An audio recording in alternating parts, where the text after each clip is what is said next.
أعوذ بالله من الشيطان الرجيم. بسم الله الرحمن الرحيم. يا أيها المزمل قم الليل إلا قليلا نصفه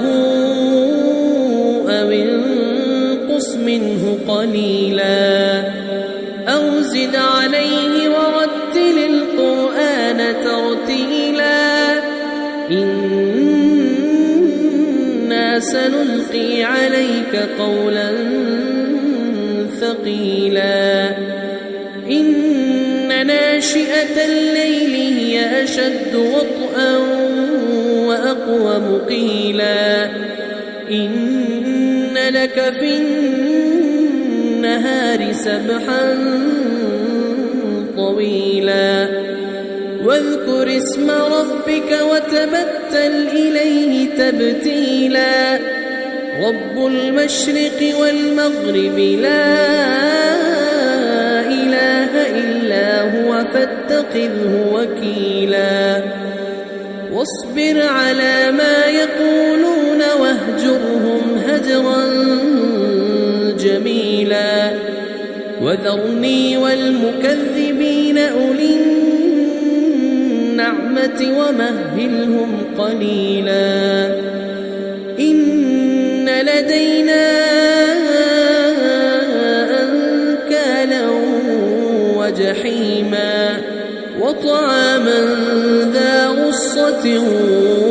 وعذابا أليما يوم ترجف الأرض والجبال وكانت الجبال كثيبا مهيلا إنا أرسلنا إليكم رسولا شاهدا عليكم كما أرسلنا إلى فرعون رسولا فعصى فرعون الرسول فأخذناه أخذا وبيلا فكيف تتقون إن كفرتم يوما يجعل الولدان شيبا السماء منفطر به كان وعده مفعولا إن هذه تذكرة فمن شاء اتخذ إلى ربه سبيلا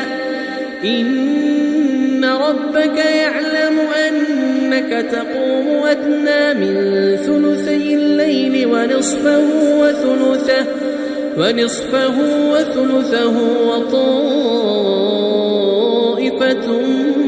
من الذين معك والله يقدر الليل والنهار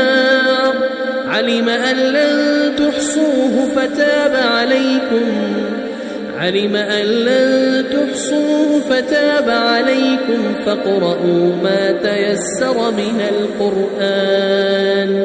علم أن سيكون منكم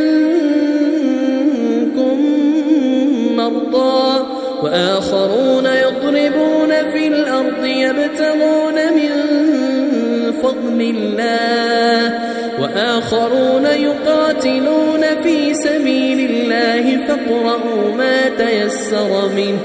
وأقيموا الصلاة وآتوا الزكاة وأقرضوا الله قرضا حسنا وما تقدموا لأنفسكم